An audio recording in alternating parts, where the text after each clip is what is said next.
let's raise the big questions. Is Maharashtra, as I said earlier, becoming this communal tinderbox? Are there netas of Maharashtra who are keeping this communal pot boiling? Why is politics being played over a 17th century ruler Aurangzeb in the 21st century? I want to go to my face-off. Remember, we normally don't have a political spokesperson now, but today we believe this issue needs responses from both. My only request to both my friend Sanju Verma of the Bharatiya Janata Party, its national spokesperson, and Clyde Castro, the spokesperson of the NCP, is let's not talk over each other so that you are allowed enough time to have your say without any crosstalk. That's my only request. On the face-off, therefore, Clyde Castro and Sanju Verma. Sanju Verma, you want to respond first. You heard what Sahil said about the chronology, about how even before the Lok Sabha elections, Maharashtra has been kept boiling, how leaders like Nitesh Rane on one side, Abu Azmi on the other, keep making provocative statements, and this has led to what we've eventually seen in Nagpur. How do you explain it, that a 17th century ruler like Aurangzeb is going to divide Maharashtra, India's most industrialized state, in the 21st century? You know, Rajdeep, there is a famous adage: those who forget their history are doomed to repeat it. And I think there is nothing wrong in reclaiming our rich cultural legacy. And for the longest time, you know, my generation, and I dare say even future generations, you know, they've been taught history by the likes of Romila Thapar, Irfan Habib. We've not been taught history by the likes of K.R. Malkani, R.C. Majumdar, Radha Kumud Mukherjee, so on and so forth.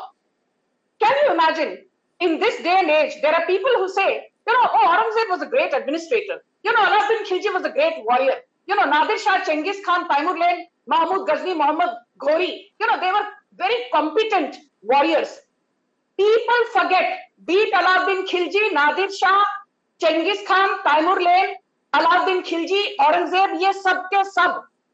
At the core, they were Hindu-phobic, bloodthirsty marauders. I want to simply ask this question.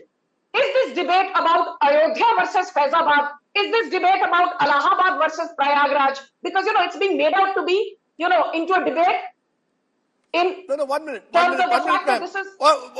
minute. You see, the fact is that I have statements that have been made on Aurangzeb's tomb, for example.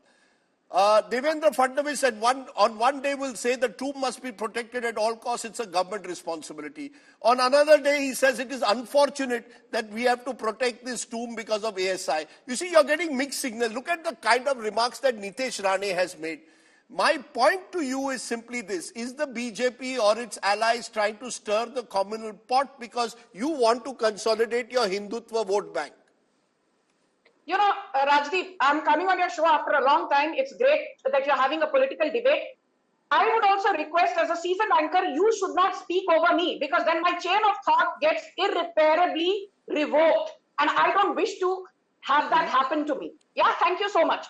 We are all for FOE. I'm sure Rajdeep Sardesai will respect Sanju Verma's, FOE. The simple point is this.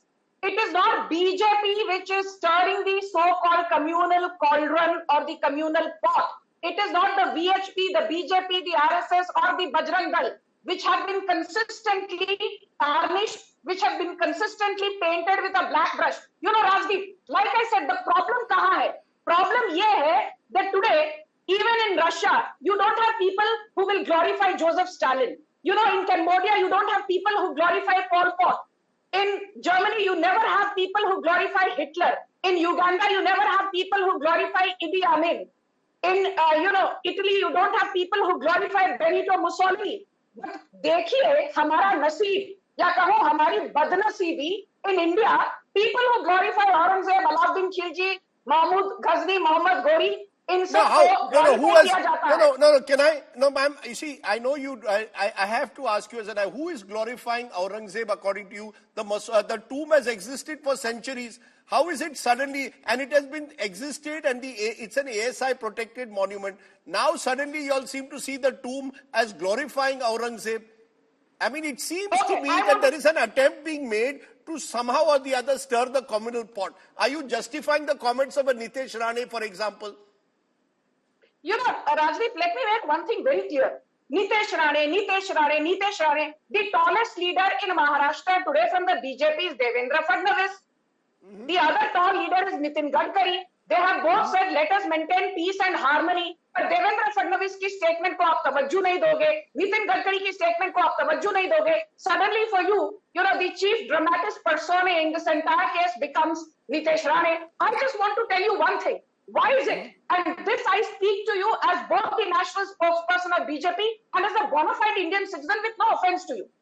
Why is it that the very lot which loses no single opportunity to blame the BJP, Aaj Niketan Kadam, the DCP of Nagpur, a senior IPS officer, was attacked with an axe by radicalized Islamist vandals. Media ke muh mein dahi jam gaya. 4 months back, Anuj Chaudhary, the circle officer of Sambhal, barely escaped a bullet. Media के मुंह में दही जम गया. क्यों भाई आप लोग, why can't you call out the bluff of radical Islamist terror? Rajdeep Sardesai, क्या आपको दिक्कत है? No, I call out the bluff of anyone who resorts to violence and extremism. You don't call out the bluff of okay, that's your view. Ma'am, you've come after a long time and I'm happy to see you on the show. Let me turn to Clyde Trasto. Clyde Trasto, spokesperson, NCP, SP. I want to ask you, the point that Sanju Verma makes is she claims that there is an attempt being made to glorify Aurangzeb, and there are those who resorted yesterday to violence, armed violence. Whatever else happened, nothing can justify attacks on policemen of the kind that took place yesterday. Your party stand on the issue, given the charges being made here by the BJP. See, Rajdeep, you have to remember one thing. Whoever is glorifying Aurangzeb is wrong. They are not in sane mind and they have lost their sensibility. Nobody who's sensible will glorify Aurangzeb. So whoever it may be, whether it's Abu Asmi or anybody, they're absolutely wrong in speaking what they speak. Action should be taken on them, and there has been action that has been taken. But the point here is that अगर आप कहते हो कि भाई नितिन गडकरी जी ने जो कहा है, फडणवीस जी ने जो कहा है उसको तवज्जो नहीं दे रहे, ये बात कहकर आप नीतीश राणे जो कह रहे हैं उसको छुपा रहे हो. Why do you hide what Nitesh Rane said? Take that point also. And the point here is very, very clear that if you are going to use Aurangzeb's name, you are actually giving him more credence. People who have attacked the police should not be spared, whoever they may be. And where was the intelligence when all this was gathered? That is what my point is. And now today, Mr. Devendra Fadnavis comes out and says that it is an ASI protected monument or whatever that may be. Point is, in the center, there is a Bharatiya Janata Party government. In the state, there is a Bharatiya Janata Party government. Why don't they come out with a resolution? Why didn't they come out with a GR and change the whole ASI thing and do what they want to do? Do they have the guts to do what they want? One minute, Clyde Trasto. One minute. Mr. Clyde Trasto, 1 minute. Sir, I want to ask you, you see, this is the problem. Are you telling me that you support the demand for raising of Aurangzeb's tomb? Is that what you're telling me on the show? That you are daring the BJP to go ahead and raise the what tomb? We are No. BJP is talking about ASI protected monument. Otherwise, we would have done this. What do you mean by otherwise? What do you mean by otherwise? The point is very simple. What is right has to be done. Fact what is your party stand? No, my party stand is whatever right has to be done by the law. Let the law take its course. That's what I'm trying to say. Also, let me tell you one more thing. Whatever the law decides, I'm not here to make laws. The lawmakers will make the law. There's a law in this country. Let the law take its course. I'm not a lawmaker. I cannot tell you what to do. You cannot tell what has to be done. The law will take its course. We have a constitution. We have a law. We have a judiciary. Everything is there. Let's follow it. I follow it. You follow it. Mr. Clyde Trasto, are you telling me that if the centre decides tomorrow, if the centre through parliament or through the cabinet says, okay, this is no longer an ASI protected monument, we believe it should be raised, you are going to support it? Can anything be done what Bharatiya Janata Party is doing, what they please like? One day they are saying that, oh, I cannot do anything. The other day they are saying, I wish I could do it. That's what the last 10 years they are there in government. They could have done a lot of things. Have they done? Let me tell you one minute. Again, I will talk what Sanju Verma is talking. Very rarely will I support Sanju Verma's thing. You are stopping the chain of thoughts of people when they come on your show. Let me finish what they are saying. The Bharatiya Janata Party is crying hoarse that, we are like, supporting Aurangzeb or whatever. Actually, the Bharatiya Janata Party is taking the support of Aurangzeb and playing politics here. There was no need for Nitesh Rane to talk about it. I want to tell you one more thing. They took 24 hours to... 1 minute, let me finish. They took 24 hours to suspend Abu Asmi. They took 3 months for Dhananjay Munde to ask him to step down.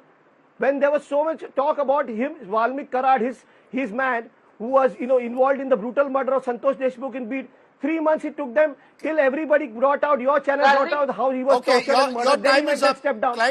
Clyde Castro, I've heard you loud and clear. I want to ask both of you though this at the end, because this is really the critical question. Sanju Verma, Maharashtra, the most industrialized state. The Chief Minister says, look at the amount of money we are attracting in foreign direct investment. There is the other side of Maharashtra. 3 months ago, the incident that was just mentioned, or 2 months ago, by Clyde Castro, a sarpanch brutally tortured and killed by an aide of the minister who eventually resigned. Now what do we see? Bajrang Dal, VHP, along with Islamic radical groups taking the law into their own hands, getting into these clashes. Is this the image of Maharashtra, that a 17th century Aurangzeb is going to become a 21st century issue? Shouldn't the focus be on issues like farm suicides, how to ensure that Maharashtra progresses further? Shouldn't that be the real issues? Are these weapons of mass distraction, Sanju Verma, and mass division? Rajdeep, आपने एक बहुत ही लंबा चौड़ा सवाल पूछा है. First and foremost, and I don't want to be interrupted, please do not place the VHP, the Bajrang Dal, and Islamic radicals on the same platform.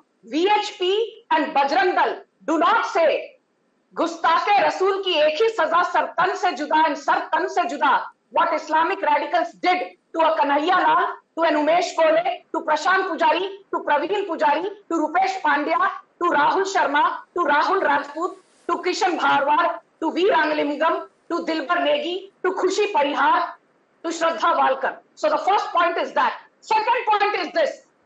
I think the biggest problem that we have is not only that we were taught wrong history to glorify the likes of Aurangzeb and Alauddin Khilji, but the fact that we have an entire class of so-called educated intelligentsia which refuses to call out the bluff of Islamist terror. And the third and most important point is this is the same intellectual intelligentsia which gives intellectual cover fire to the likes of Shaheen Bagh writers who killed a 23-year-old Ankit Saxena, to the likes of those Sambal Islamic radicals who shot at Anuj Chaudhary, to the likes of Islamist radicals why who don't you with an axe. Okay. What is this? No, wait. My last point is this. Yahan baitkar, Rajdeep, with no offense to you, Clyde Castro is erudite. Clyde Castro is giving bhashan to the Bharatiya Janata Party. Let me remind him, when he was part of an alliance which was in power in Maharashtra with a lame duck Uddhav Thackeray as the chief minister, April 2020, in front of 200 policemen, 2 sadhus were brutally beaten up to death. The Palghar sadhus. Palghar sadhu ki lynching par Sharad Pawar ne Fevicol खा लिया, Clyde Castro ने फेविकॉल खा लिया. यहाँ आकर आज भाषण दे रहे हो बीजेपी को. Okay, you made your point. As I said, ma'am, you made your point. You made it strongly. Clyde Castro, a final response. You see, the point which the BJP makes is that you're being selective. You don't target Islamic radicals who take law into their own hands with the same way that you target the Bajrang Dal and the VHP. In my mind, anyone who takes the law into their own hands must be prosecuted. Your view? I agree with you, Rajdeep. Whoever takes law in their hands should be prosecuted. It's their government. They can still take action on whatever has happened. I mean, Sanju Verma is going on and being communal once again and giving all kind of dialogues that she's giving. But the law is there. Let the law take its course and your government is there. Take action. I want to ask a simple question. Can talking about Aurangzeb solve the problems of the people of Mumbai or Maharashtra or of this country? Can it change infrastructure? Can it change everyday day-to-day life? No, please put the voice down. Listen, I did not interject. No, please go ahead. Don't worry. Don't leave me to anchor. Go ahead. Yeah. 300 years ago, what Aurangzeb did is not going to change the life of the people right now. Infrastructure, people wanting to go from home to their workplace are going through dug-up roads in Mumbai and Maharashtra. Aurangzeb is not going to come and solve. You can't go and stand next to a dug-up road or a pothole and say Aurangzeb is cruel and the pothole will be filled up. It doesn't happen like that. So let's talk about the problems of the people, the common people that are suffering. Let's talk about that. They want to divert the attention of all the issues that are going wrong, and they're talking about Aurangzeb. That's what they're doing. Okay, fair enough. Weapon of mass distraction, weapon of mass division, according to one side. The other side says that they want to they condemn the glorification of Aurangzeb that is taking place. Either way, this is the last thing any state, certainly a state like Maharashtra that prides itself on its social reform needs. We are in the 21st century, my friends, not in 17th century India. I appreciate Clyde Castro and Sanju Verma joining me there.